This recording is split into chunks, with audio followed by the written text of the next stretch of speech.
Graphical analysis of diode circuits বলতে যেটা বোঝানো হয়, একদম ডায়োডের একটা বেসিক সার্কিট হলো, দেখো ডান দিকে ফিগারটা দেওয়া আছে, এটা হলো ভিডিডি, একটা ভোল্টেজ সোর্স, আইডি, এটা হলো আমাদের এই সার্কিটের কারেন্ট, এবং একটা ডায়োড আছে যেখানে ভোল্টেজ ড্রপ হচ্ছে ভিডি, এবং একটা রেজিস্ট্যান্স আছে আর। সবচেয়ে সিম্পল ডায়োড সার্কিট হলো এটা। এটার যখনই আমরা গ্রাফিক্যাল অ্যানালাইসিস করব, এই জায়গায় আমরা দুটো জিনিস আসলে আলটিমেটলি বের করতে চাচ্ছি।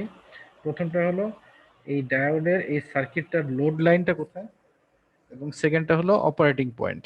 এটা কিন্তু তোমাদের অনেক ইন্টারভিউ বা অনেক রিক্রুটমেন্ট টেস্টে খুব ইম্পর্টেন্ট একটা কোয়েশ্চেন। মানে অনেক জায়গাতেই শুনেছি যে ধরো বিভিন্ন জায়গার কোয়েশ্চেন সম্পর্কে খোঁজ নিলে তোমরাও জানবা যে এই একটা ডায়োডের সিম্পল সার্কিটের লোড লাইন বা অপারেটিং পয়েন্ট কিভাবে বের করে এটা জানতে চাওয়া হয়। তো এটার সিস্টেমটা একদম সিম্পল। প্রথমে যেটা করা হয় যে যে ডায়োডটা নিয়ে আমরা কাজ করব সেটার ফরওয়ার্ড বায়াস রিজিয়নের ক্যারেক্টারিস্টিক কার্ভটা আগে আঁকবো।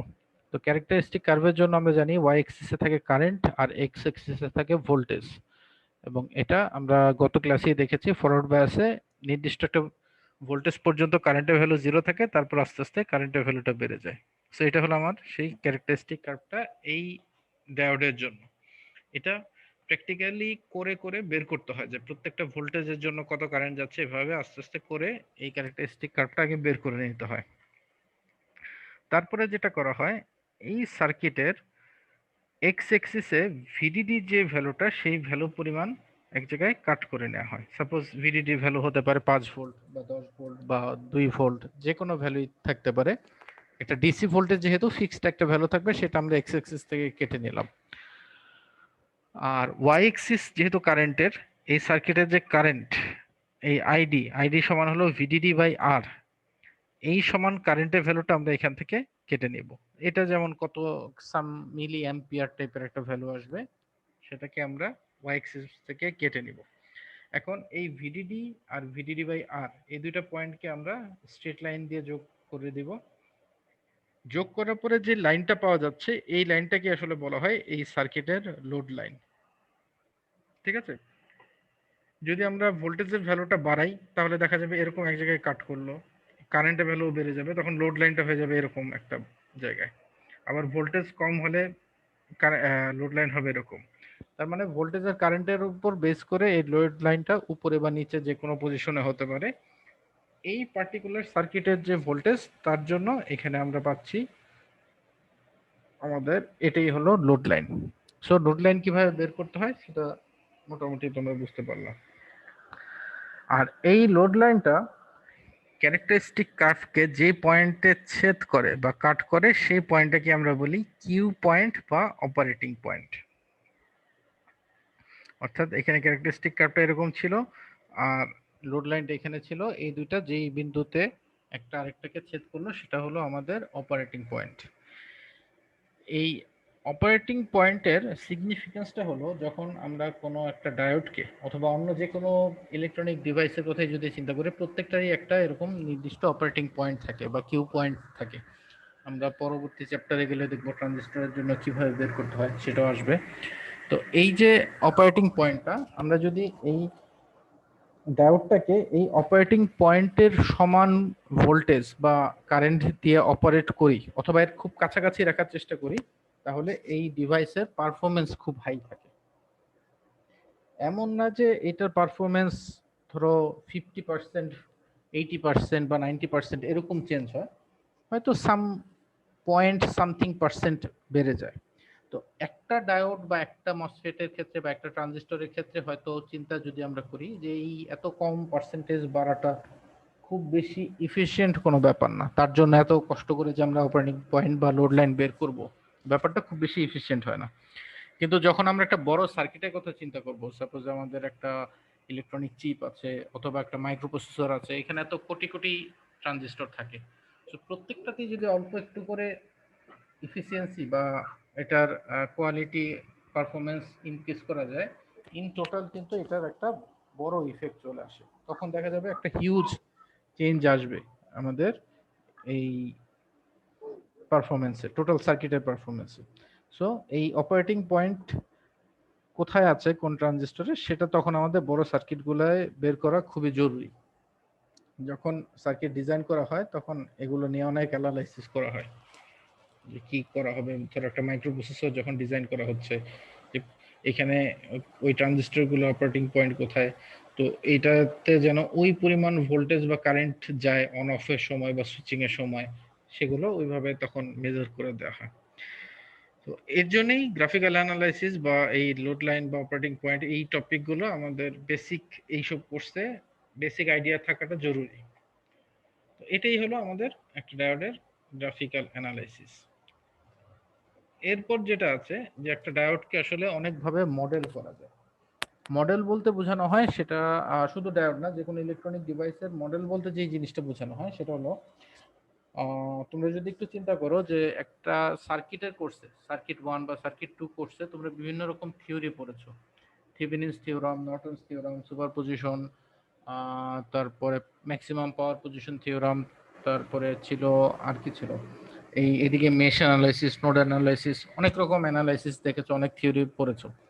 তো সবগুলোতেই কমন যে সার্কিট এলিমেন্ট, সেই এলিমেন্টগুলো ছিল আইদার ভোল্টেজ সোর্স বা কারেন্ট সোর্স বা রেজিস্ট্যান্স। সার্কিট 2 তে এসে দেখছো এখানে ক্যাপাসিট্যান্স বা ইন্ডাকট্যান্সও থাকতে পারে, এক্সএল এক্সসি, এগুলো দিয়ে তোমরা অ্যানালাইসিস দেখছো। তো যখন আমরা এরকম একটা সার্কিটের কথা যদি চিন্তা করি যেখানে একটা ডায়োড আছে, এইটাকে আসলে কিভাবে আমরা মেশ অ্যানালাইসিস করব বা নোড অ্যানালাইসিস করব, অথবা এটা থেভেনিনস বা নর্টনস থিওরাম এখানে অ্যাপ্লাই করব, সেটা কিন্তু সরাসরি আমরা দেখি না কোথাও। যে ইলেকট্রনিক যে ডিভাইস আছে, ডায়োড বা ট্রানজিস্টর, সেটার জন্য কি করা যেতে পারে। এটাই এখানে যে কাজটা করা হয় সেটা হলো একটা ডিভাইসকে খুব সিম্পল একটা সার্কিটের যেই নোন এলিমেন্টগুলো আমাদের আছে, যেটা মাত্র বললাম ভোল্টেজ বা কারেন্ট সোর্স অথবা রেজিস্ট্যান্স, ক্যাপাসিট্যান্স, ইন্ডাকট্যান্স, এগুলো দিয়ে যখন আমরা রিপ্লেস করে একই বিহেভিয়ার মোটামুটি পাই, তখন আমরা বলি ওইটাই হলো এই ডিভাইসের মডেল। ওই জিনিসটি আমরা এখানে দেখব যে একটা ডায়োডকে আসলে কিভাবে আমরা রিপ্লেস করে বা কিভাবে আমরা মডেল করে নিতে পারি। এখানে 4টা মডেল আছে: exponential diode model, ideal diode model, constant voltage drop model, piece wise linear model. প্রথমে আসলো এক্সপোনেনশিয়াল মডেল। এই মডেলটা আসলে অনেকটাই ম্যাথমেটিক্যাল একটা মডেল। অর্থাৎ আমরা জানি, গত ক্লাসেও দেখে এসেছি যে ডায়োডের মধ্যে দিয়ে যে কারেন্টের ফ্লো হয়, I I equal to I S E to the power by NVT. এটা হলো একটা ডায়োডের কারেন্ট যে ফ্লো হচ্ছে সেই কারেন্টের ইকুয়েশন। তাহলে এখানে আমরা দেখতে পাচ্ছি এটা হলো বেসিক যে ম্যাথের y ইকুয়াল টু, অ্যামপ্লিটিউডটা আমি আপাতত ইগনোর করি, y equal to E to the power x, এরকম একটা ফরম্যাটে আছে, অর্থাৎ এক্সপোনেনশিয়াল একটা ইকুয়েশন। সো এক্সপোনেনশিয়াল ইকুয়েশন যদি থাকে, আমরা এটাকে ম্যাথমেটিক্যালি এরকম এক্সপোনেনশিয়াল ইকুয়েশনের যে কাজগুলো থাকে সেগুলো দিয়ে হিসাব করে বের করতে পারি, যেখানে আসলে কতটুকু কারেন্ট থাকবে, কতটুকু ভোল্টেজ থাকবে সেটা। এই কারণে এটাকে বলা হয় এক্সপোনেনশিয়াল মডেল। এটা পুরোপুরি ম্যাথমেটিক্যাল মডেল, এটাকে প্র্যাকটিক্যালি আমরা খুব কম ইউজ করি। সেকেন্ড যে মডেলটা আছে সেটা হলো আইডিয়াল ডায়োড মডেল। ধরো চিন্তা করে দেখো যে আমরা যদি খুব বড় একটা সার্কিটের কথা, বড় বলতে আমি বোঝাতে চাচ্ছি যে অনেক বেশি ভোল্টেজ ইউজ করছে এরকম একটা সার্কিটের কথা যদি আমরা চিন্তা করি, এরকম একটা সার্কিটে একটা ডায়োডের মধ্যে যে ভোল্টেজ ড্রপ হয় সাধারণত সিলিকন ডায়োডে 0.7 ভোল্ট বা এর আশেপাশে, এটা কিন্তু অনেকটা ইগনোর করা পসিবল। আমরা যদি 100 ভোল্ট, 200 ভোল্ট, 300 ভোল্ট নিয়ে কাজ করি, সেখানে 0.7 ভোল্ট ওইটা থাকা না থাকা খুব বড় কোনো ইফেক্ট ফেলে না। এই কারণে আমরা যে কাজটা করতে পারি, ওই সব ক্ষেত্রে একটা ডায়োডকে আইডিয়াল ডায়োড হিসেবে চিন্তা করে নিতে পারি। আইডিয়াল ডায়োডের তো বিহেভিয়ার আমরা জানি, আগের টপিকে তোমরা গত মিডের আগের যে টপিক ছিল সেখানে দেখেছো যে আইডিয়াল ডায়োড মানে হলো যখন ফরওয়ার্ড বায়াসে থাকবে শর্ট সার্কিট, যখন রিভার্স বায়াসে থাকবে ওপেন সার্কিট। তাহলে ওপেন সার্কিট আর শর্ট সার্কিট থাকলে সেই সব জায়গায় তো তোমরা সার্কিটের যেসব থিওরি পড়েছো সেগুলো অ্যাপ্লাই করতে পারো। তার মানে কি, আইডিয়াল ডায়োড আসলে আমরা একটা মডেল হিসেবে নিয়ে নিতে পারি যে এই জিনিসটাই আমরা হাই ভোল্টেজের সার্কিটে ইউজ করব, সরাসরি আইডিয়াল ডায়োড কল্পনা করে নিয়ে। তার মানে যেখানে ফরওয়ার্ড বায়াস থাকবে আমরা শর্ট করে দেব, যেখানে রিভার্স বায়াস থাকবে ওপেন করে দেব। অল্প কিছু ভোল্টেজ ড্রপ হবে সেটাকে আমরা ইগনোর করে নিতে পারি। যখনই কম ভোল্টেজের ব্যাপার হবে, যে ধরলাম 100 ভোল্ট বা 200 ভোল্ট থেকে 0.7 আমরা ইগনোর করতে পারি, কিন্তু যদি মেইন ভোল্টেজটাই থাকে 2-3 ভোল্ট, সেখান থেকে কিন্তু 0.7 ভোল্ট ইগনোর করা পসিবল না। তার মানে সেখানে আমাদেরকে আরো ইফেক্টিভ কোন একটা মেথডে যেতে হবে। সেই মেথডটা হলো constant voltage drop model. Constant voltage drop মডেলে কি হচ্ছে, এখন একটা জাংশন ডায়োডকে মডেল করা হচ্ছে একটা আইডিয়াল ডায়োড আর সাথে একটা ভোল্টেজ সোর্স দিয়ে 0.7 ভোল্ট, যেটা এইরকম পোলারিটি হলো এই ক্যাথোডের দিকে পজিটিভ আর এই দিকে নেগেটিভ।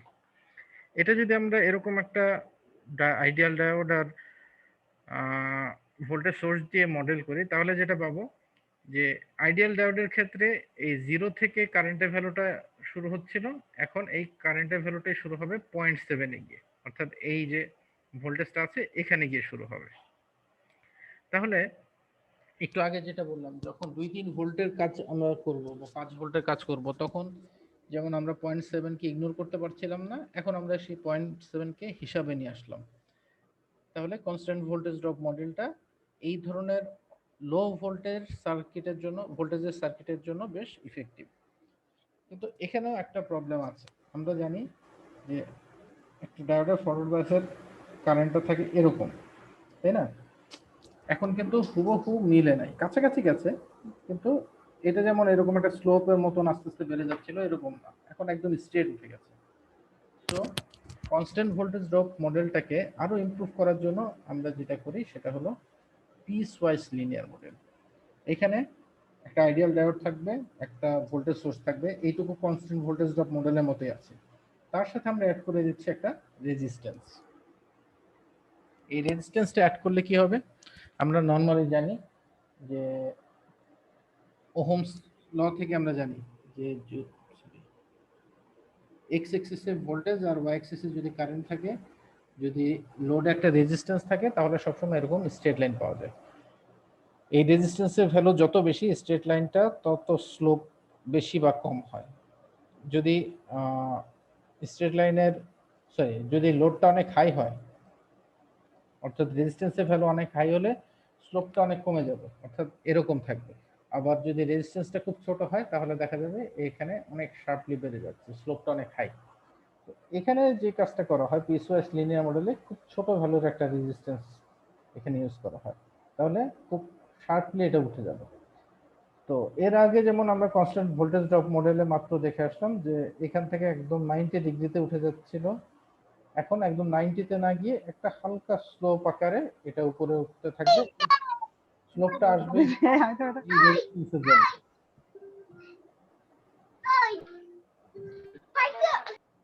ঠিক আছে, এই রেজিস্ট্যান্সের জন্য এখানে একটা স্লোপ পেয়ে যাচ্ছে।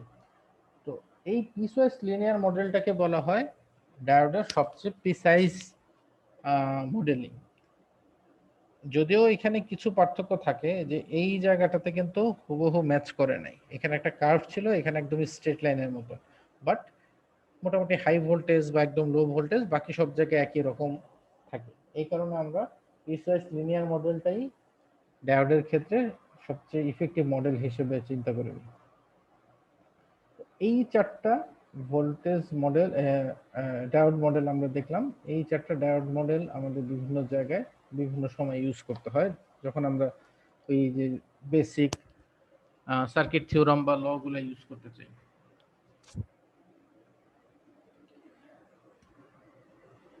এরপর যেটা আছে সেটা হলো স্মল সিগন্যাল ডায়োড মডেল।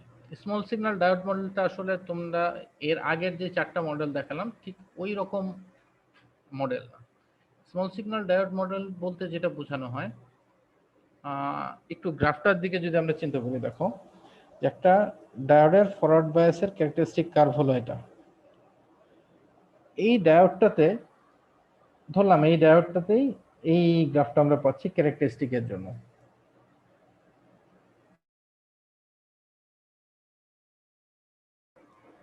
এখন আমরা যদি এই ডায়োডের অ্যাক্রসে খুব ছোট একটা ভোল্টেজ অ্যাপ্লাই করি, দেখো আমাদের টপিকটার নামই কিন্তু স্মল সিগন্যাল মডেল, তার মানে খুব ছোট একটা ভোল্টেজ আমরা অ্যাপ্লাই করব।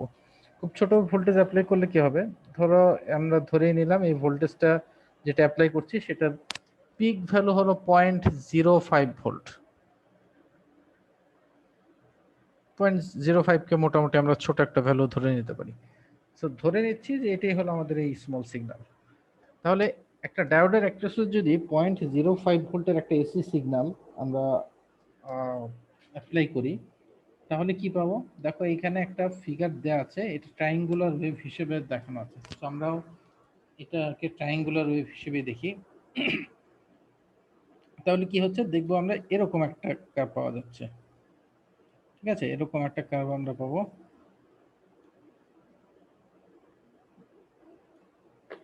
এখানে হাইয়েস্ট ভ্যালুটা কত? 0.5, 0.05। আর লোয়েস্ট ভ্যালুটা কত? -0.05। এই যে এখানে দেখে আসলাম, যেটা পিক ভ্যালু হলো 0.05। তার মানে পজিটিভ দিকে 0.05 থাকবে, নেগেটিভ দিকে থাকবে -0.05। তো যেহেতু আমরা জানি একটা ডায়োডের ফরওয়ার্ড বায়াস রিজনের থ্রেশহোল্ড ভোল্টেজ হলো 0.7 ভোল্ট। এখন 0.05 তো সেই 0.7 এর তুলনায় অনেক ছোট। এত ছোট একটা ভোল্টেজ, এটা প্র্যাকটিক্যালি তো আসলে ডায়োডের থ্রেশহোল্ড ভোল্টেজকে যেহেতু পার করবে না, তার মানে এখানে কোনো কারেন্টের ফ্লোই থাকবে না। 0.7 এর নিচ পর্যন্ত তো আমরা কোনো কারেন্ট পাচ্ছি না, তার মানে পার্টিকুলারলি এই কেসে আমরা কোনো কারেন্ট পাবো না। যদি কোনো কারেন্ট না পাই, তাহলে এই যে এসি সোর্স যা আছে বা স্মল সিগন্যাল যা আছে, এটার তো আসলে কোনো ইফেক্ট থাকলো না। মানে এখানে ভোল্টেজ আছে থাকলেও যে কথা, না থাকলেও একই কথা, বা একটা সিগন্যাল আসা যে কথা, না আসাও একই কথা। এই প্রবলেমটাকে ওভারকাম করার জন্য একটা সিস্টেম হলো যে সেই এসি সিগন্যালের সাথে একটা ডিসি সোর্সকে সিরিজে নিয়ে আসা হয়। জাস্ট এইখানে দেখো, এই সার্কিটটাতে একটা এসি সোর্স আছে, এটা হলো আমাদের এই যে স্মল সিগন্যালটা, তার সাথে একটা ডিসি সোর্স, সেটাকে আমরা সিরিজে নিয়ে আসবো। ধরে নিলাম এই ডিসি সোর্সটার ভ্যালু, মানে এই ডিসি সোর্সটাকে রাখা হয় থ্রেশহোল্ডের উপরে, তার মানে 0.7 ভোল্টের উপরে থাকবে। ধরে নিলাম এখানে রাখা হয়েছে 1 ভোল্ট। আমাদের বোঝার সুবিধার জন্য আমরা ধরে নিচ্ছি যে যে ডিসি সোর্স থেকে নিয়ে আসা হলো সেটা 1 ভোল্ট। তাহলে এই 1 ভোল্ট যদি থাকে, দুইটা সোর্স যেহেতু সিরিজে আছে, তার মানে কি দুটো ভোল্টেজ সোর্স সিরিজ থাকা মানে দুটো যোগ হয়ে যাবে। অর্থাৎ আগের বার যেখানে আমরা 0.5 পাচ্ছিলাম, এইখানে 0.5 পাচ্ছিলাম, এখন সেটা হয়ে যাবে 1.5, তার সাথে 1 যোগ হয়ে গেল। আর আগের বার যেখানে পাচ্ছিলাম -0.05, এখন সেটা হয়ে যাবে 0.95। তার মানে এখন পিকটা হচ্ছে কোথায়? আমি এই পাশে একটু একে ধরলাম, এখানে তো 0.7 লেখা আছে, ধরলাম এটাই হলো আমাদের 1, আমাদের বোঝার সুবিধার জন্য ধরে নিলাম এটা হলো 1 ভোল্ট। এটা যদি 1 হয়, তাহলে এই পিকটা হবে 1.05, আর নেগেটিভ পিক যেটা হবে সেটা হলো 0.95। এইবার একটু খেয়াল করে দেখো, 0.95 আর 1.05 দুইটাই তো থ্রেশহোল্ড ভোল্টেজের চেয়ে বেশি একটা ভোল্ট বেশি আছে উপরে। তাহলে কি হবে?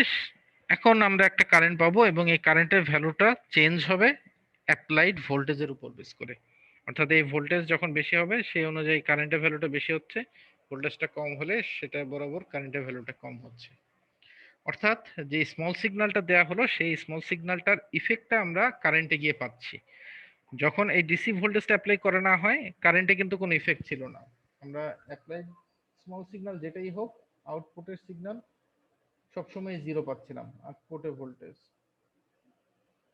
আর এখন যেহেতু এটা পজিটিভ দিকে মানে যেহেতু থ্রেশহোল্ড ভোল্টেজের উপরে আছে, তাহলে অ্যাপ্লাইড ভোল্টেজ যদি ছোট হয়, তার ফলেও একটা ছোট ইফেক্ট আমরা পাবো কারেন্টের। তো এই যে ডিসি ভোল্টেজ দিয়ে এটাকে যে একটা অপারেটিং লেভেলে নিয়ে আসা হলো, এই ডিসি ভোল্টেজটাকে একটা নামে প্রকাশ করা হয়, যেটাকে বলা হয় বায়াসিং ভোল্টেজ। তোমরা অনেক সময় এই টার্মটা বিভিন্ন জায়গায় শুনে থাকবে, যে ডিসি বায়াসিং অথবা বায়াসিং ভোল্টেজ। এই জিনিসটাই হলো বায়াসিং করা, অর্থাৎ খুব ছোট একটা ভ্যালুকে আমাদের ব্যবহার করার মতন একটা লেভেলে নিয়ে আসা। ঠিক আছে। তো এটা হলো আমাদের সেই এসি সিগন্যাল, এটা হলো ডিসি সিগন্যাল, যেটা বায়াসিং ভোল্টেজ, আর এটা হলো স্মল সিগন্যাল। এখান থেকে যেটা হবে, আমরা যদি একটু চিন্তা করে দেখি, যখন শুধু এসি ছিল তখন আমরা এটাকে বলছিলাম দুটাই স্মল লেটার দিয়ে প্রকাশ করছি, স্মল ভি স্মল ডি। যখন শুধু ডিসি তখন কিন্তু দুটাই capital letter, capital V capital D. যখন এসি আর ডিসি কে আমরা কম্বাইন করে ফেললাম, যোগ করে ফেললাম সিরিজে দিয়ে, তখন ভি হলো স্মল, ডি হলো ক্যাপিটাল। এটা হলো যখন এসি আর ডিসি কম্বাইন করা হয়েছে। আলটিমেটলি যে কারেন্টটা পাচ্ছি, এই কারেন্টটা তো পাচ্ছি দুটাকে যখন কম্বাইন করা হলো সে সময়। তার মানে এখানে এসি আর ডিসি একসাথে আছে। এখন এরও একটা ডিসি পার্ট থাকবে এই কারেন্টের, যেটাকে আমরা দুইটাকে ক্যাপিটাল দিয়ে প্রকাশ করব আইডি, আর এর একটা এসি পার্টও থাকবে, যেখানে আমরা দুটাকেই স্মল লেটার দিয়ে প্রকাশ করব আইডি। এই আইডিটা হলো আমাদের আসলে মেইন কনসার্ন, যে আইডির ভ্যালুটা কতটুকু চেঞ্জ হচ্ছে। এখানে এসি সিগন্যালটা আসলো, এসি সিগন্যাল আসার ফলে এসির কারেন্টটা কতটুকু চেঞ্জ হবে সেটা। তো এটাই আমাদের ডিটেইল, আমি প্রমাণে যাব না, সরাসরি ইকুয়েশনে চলে আসি। দেখো এই যে আইডির ইকুয়েশনটা এখানে পাওয়া যায়, ID equal to capital ID N VT into VD. এখানে একটা জিনিস একটু খেয়াল করে দেখো, ভিডি যেটা আছে সেটা কিন্তু স্মল সিগন্যালটাই আছে। তো স্মল সিগন্যালের জন্য আমরা কারেন্ট পাচ্ছি, সো স্মল কারেন্ট পাচ্ছি। বাট এখানে ক্যাপিটাল আইডি, তার মানে ডিসির জন্য যে কারেন্টটা, সেটার একটা কম্পোনেন্ট থেকে যাচ্ছে।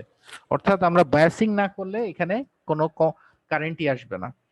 বায়াসিং যদি না করি, ডিসি ভোল্টেজের ভ্যালু যদি জিরো হয়, তাহলে সেই করেসপন্ডিং ডিসি কারেন্টও জিরো, আলটিমেটলি টোটালটা তখন জিরো হয়ে যাবে। তো যখনই বায়াস করব, একটা ডিসি কারেন্ট আমরা পাবো, এবং এই ডিসি কারেন্ট পাওয়ার পরে তখন আমরা এসি কারেন্টটা নিয়ে চিন্তা করতে পারবো। এটাকে বলা হচ্ছে ডিসি বায়াসিং করে এই কারেন্টটা নিয়ে আসা। ঠিক আছে। তো এটাই হলো আমাদের কারেন্টের সিগন্যাল, এটাকে বলা হয় ডায়োড স্মল সিগন্যাল কারেন্ট। এই কারেন্টের নাম হলো ডায়োড স্মল সিগন্যাল কারেন্ট। এবার একটু এই ইকুয়েশনটায় দেখো, এখানে আরেকটা কাজ করা যায়। আমরা যদি এখান থেকে এরকম একটা ফর্মে নিয়ে আসি, ভিডি বাই আইডি, এরকম একটা ফর্মে যখন নিয়ে আসবো, তখন এই লাইনটাকে কি লেখা যায়, ভিডি বাই আইডি যখন করে নিব, ভিডি উপরে থাকবে আইডি উপরে থাকবে, তার মানে এন ভিটি ডিভাইডেড বাই এই আইডিটা নিচে চলে আসবে আইডি। ভি বাই আই, এটা তো একটা রেজিস্ট্যান্স, দুটাই হলো স্মল সিগন্যালের জন্য পাচ্ছি, ভোল্টেজটা স্মল সিগন্যালের জন্য, কারেন্টটা স্মল সিগন্যালের জন্য। এটা হলো ভিডি বাই আইডি। এটাকে আমরা এখন প্রকাশ করব একটা নতুন নামে, আরডি। আরডি কে বলা হচ্ছে আরডি, আরডি কে বলা হচ্ছে ডায়োড স্মল সিগন্যাল রেজিস্ট্যান্স অথবা ইনক্রিমেন্টাল রেজিস্ট্যান্স। এই দুটো আমাদের ইউজ হয় এই স্মল সিগন্যালের জন্য। এটার একটু প্র্যাকটিক্যাল একটা এক্সাম্পল দিলে তোমরা বুঝতে পারবা। যদিও ওইখানে ডায়োড ইউজ করা হয় না, ট্রানজিস্টর ইউজ করা হয়, বাট এই ডিসি বায়াসিং বা স্মল সিগন্যালের ইফেক্টটা একটু বোঝা যায়। সেটা হলো, আমাদের মোবাইলে যে রিসিভ সিগন্যাল হয়, এই রিসিভ সিগন্যালটা তো খুব ছোট থাকে। এই সিগন্যালটাকে অ্যাম্পলিফাই করার জন্য কিন্তু আমাদের মোবাইলের যে ব্যাটারিকে ডিসি ভোল্টেজ দেওয়া হয়, সেই ভোল্টেজটা ডিসি বায়াসিং এর কাজ করে এটাকে অপারেটিং রিজিয়নে নিয়ে আসে। তো তারপরে এটাকে অ্যাম্পলিফাই করা হয়। এই কাজটাই আলটিমেটলি ডায়োড দিয়ে কিভাবে করা যায় এটা দেখানো হচ্ছে। মসফেট দিয়ে বা ট্রানজিস্টর দিয়ে আমরা কিভাবে করতে পারি, এটা আমরা পরের চ্যাপ্টারে গিয়ে দেখব। এই সেম সিকোয়েন্সটাই আমরা ওইখানে ইউজ করি, যে একই রকম সার্কিট থাকে, একই রকম একটা ডিসি ভোল্টেজ সোর্স থাকবে, একটা এসি সিগন্যাল থাকবে, দুটাকে আমরা কম্বাইন করে একসাথে অ্যানালাইসিস করব। এটা হলো আমাদের পরবর্তী চ্যাপ্টারে গেলে অ্যাম্পলিফিকেশনের কাজটা দেখব, বাট ওটার বেসিকটা আমরা এখানে একটু দেখে রাখলাম। এখন স্মল সিগন্যাল মডেলের পরে আমাদের যেটা আছে জেনার ডায়োড। জেনার ডায়োড নিয়ে আমাদের আসলে এই কোর্সের আলোচনা খুবই কম। জেনার ডায়োড সম্পর্কে তোমরা জেনার ডায়োড কিভাবে কাজ করে বা এর ইন্টারনাল অ্যাপ্লিকেশন প্রপার্টিটা কিভাবে ঠিক হয় সেটা নিয়ে সলিড স্টেটের কোর্সে তোমাদের অনেক আলোচনা আসবে। আর জেনার ডায়োডের অ্যাপ্লিকেশন যেটাকে আসলে প্র্যাকটিক্যালি আমরা কোথায় কোথায় কিভাবে ইউজ করতে পারি সেটা নিয়ে আলোচনা আবার আসবে পাওয়ার ইলেকট্রনিক্সের কোর্সে। তো এই জিনিস সম্পর্কে তখনই ডিটেল দেখবো। এখন আমাদের যেটা জাস্ট জেনার ডায়োডটা সিম্বলটা এখানে দেখে রাখো, এবং এটার অপারেশনের একটা জিনিস শুধু এখানে বলা হচ্ছে যে নর্মাল ডায়োডের মতোই আছে। নর্মাল ডায়োডে যেরকম এইটুকু থাকে, এইখানে হলো জেনার ডায়োড বোঝানোর জন্য একটু জেড টাইপের একটা ফর্ম করা হয় এরকম। এটাই হলো জেনার ডায়োডের সিম্বল। এবং আমরা গত ক্লাসেও দেখেছি যে জেনার ডায়োড হলো এই রিভার্স বায়াস এবং ব্রেকডাউন রিজন এই জায়গাটাতে কাজ করে, হয় কিছুক্ষণ রিভার্স বায়াসে থাকবে অথবা ব্রেকডাউনে থাকবে। জেনার ডায়োডের অ্যাপ্লিকেশনটা টোটালি ওই দিকে থাকে। এই কারণে আমরা পাওয়ার ইলেকট্রনিক্সের সার্কিটগুলোতে এটা অনেক বেশি ইউজ করি। ঠিক আছে, এই হলো আমাদের জেনার ডায়োড সম্পর্কে আলোচনা।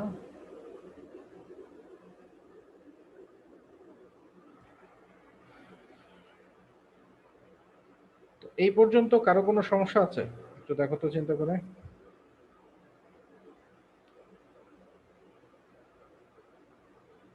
যতদূর বললাম এই পর্যন্ত কারো কোনো বোঝার সমস্যা বা কিছু আছে?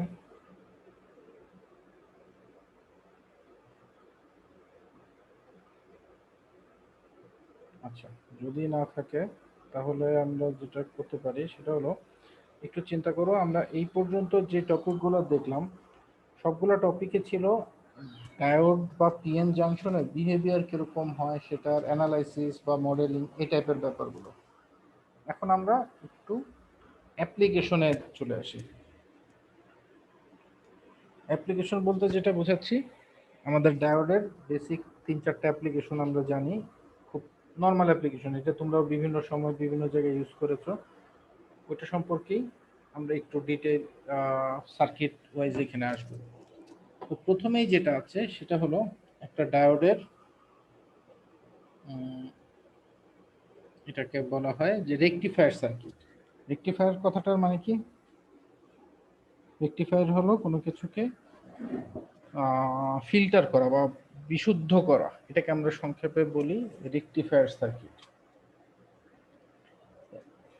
ইলেকট্রনিক্সের ক্ষেত্রে রেকটিফায়ার সার্কিট বলতে আমরা বুঝাই সাধারণত যখন একটা এসি সিগন্যাল থাকে সেটাকে ডিসিতে কিভাবে কনভার্ট করব সেই টেকনিকটাই হলো, বা যেই সার্কিট দিয়ে করবো সেই সার্কিটটাই হলো রেকটিফায়ার সার্কিট। তো একটু খেয়াল করে দেখো, এখানে রেকটিফায়ার সার্কিটের জন্য কয়েকটি স্টেপ এখানে দেখানো আছে। প্রথম স্টেপটা হলো আমাদের থাকবে একটা ট্রান্সফরমার। এই ট্রান্সফরমারটার কাজ কি? যেই ইনপুট ভোল্টেজ থাকবে, সাপোজ আমাদের লাইনের ভোল্টেজ থাকে 220 ভোল্ট, সেই ইনপুট ভোল্টেজটাকে আমরা স্টেপ ডাউন করে ছোট একটা ভোল্টেজে নিয়ে আসবো। ধরো বোঝার সুবিধার জন্য আমরা একটা এক্সাম্পল এখানে বলতে পারি যে আমরা ধরে নিলাম আমরা 9 ভোল্টে এটাকে কনভার্ট করতে চাচ্ছি, 9 ভোল্ট। সো 9 ভোল্টে যদি এটাকে কনভার্ট করতে চাই তাহলে স্টেপ ডাউন করে ধরো এখানে আছে 220 ভোল্ট, এখান থেকে 9 ভোল্টে নিয়ে আসলাম।